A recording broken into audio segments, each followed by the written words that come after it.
All right, if you know me at all, you know that I love T Swift. So whether you're a fan or not, I'm sure that you've heard her song a few years ago that everyone was singing, and it says, "It's me, hi, I'm the problem, it's me."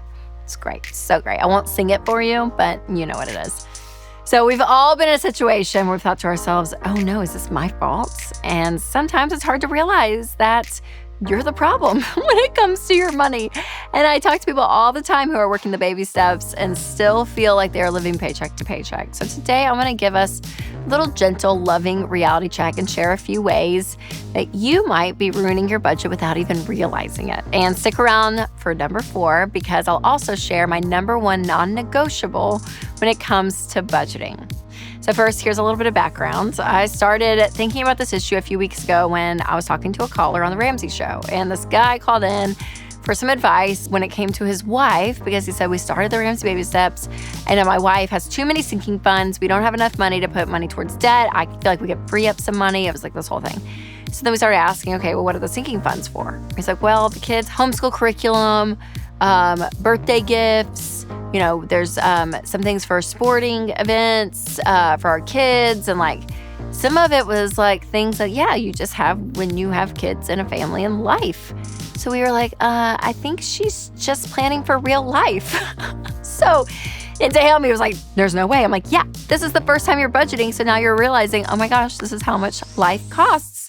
And when you budget the right way, you will feel like, oh my gosh, a lot of my money is being used, because you're over-organized, if you will, because you've given every dollar a name. Now, some people feel like, oh wow, I can actually spend less because I was spending this amount, and out to eat, and now I could shore that up. So in one part, budgeting feels like you got a raise. The other part, it's actually just showing you reality for the first time of how much you're actually spending. So now let's talk about 4 specific ways that you might be ruining your budget without realizing it. Number 1 is not living in reality. It's kind of what we were just talking about, but it is easy to think, oh, we'll only spend this much on dinner out. Or when you're making your food budget for the month, you're like, oh, I bet we could only spend X amount at the grocery store, $100 for our family of 5 or something. And then as you go on, you keep going over budget month after month over the same category. And you just have to realize sometimes, hey, this has to be more accurate. And so you may have to change your numbers, which is okay. But you want to look back at your own data and just figure out, hey, what is realistic here? Now, I could never survive without my EveryDollar app, because it automatically gives me a written record of my spending for the previous months and years. And it really does help me adjust accurately to fit our family's needs in the season we're in, which is so great. So just live in reality. Remember that. Number 2, not adjusting the budget in different seasons. So we spend money differently when it comes to, the month of February, or you spend money differently in December and July. Every month and week and year is different. Kids' activities, school schedules, travel, holiday, birthdays, anniversaries, you name it. So which again makes it really important to customize your budget for your specific needs each month. And budgeting is not a one-time activity. Again, it is a regular practice that you need to get in the habit of. And the good news is the longer you do it, the easier and quicker it is. I mean, Winston and I, it takes us, like 5 minutes to talk about the budget every month, because we've been doing it for 15 years. We really look down, delete categories from the month before that we're not going to use, add categories if we need it, trim some things up, and we're good to go. It really is. It is in that rhythm. So invest some time up front, get in that rhythm, and it really is so, so helpful. All right, number 3, too much brand loyalty. So one thing that everyone seems to agree on is how much the world has changed, especially in the last 10 to 20 years. We've made huge advancements when it comes to technology and just the way we do life. And it used to be that you always had to pay for higher quality items if you wanted it to last long.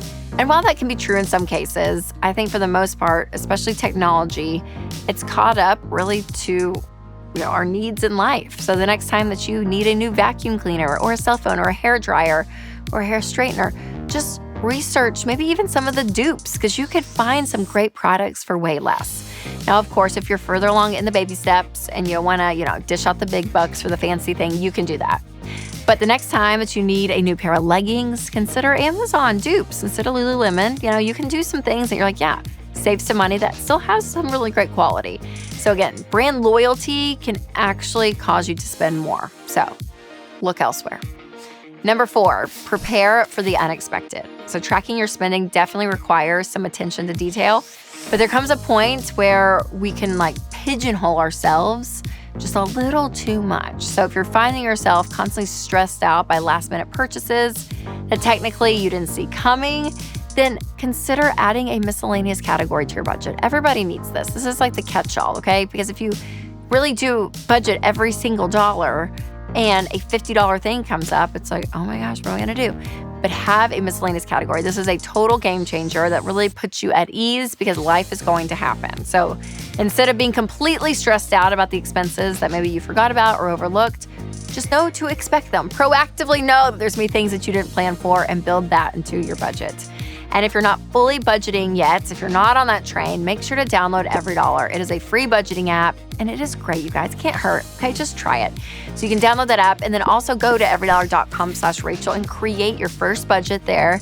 And it is amazing when you start to be intentional with your money, how much peace you have.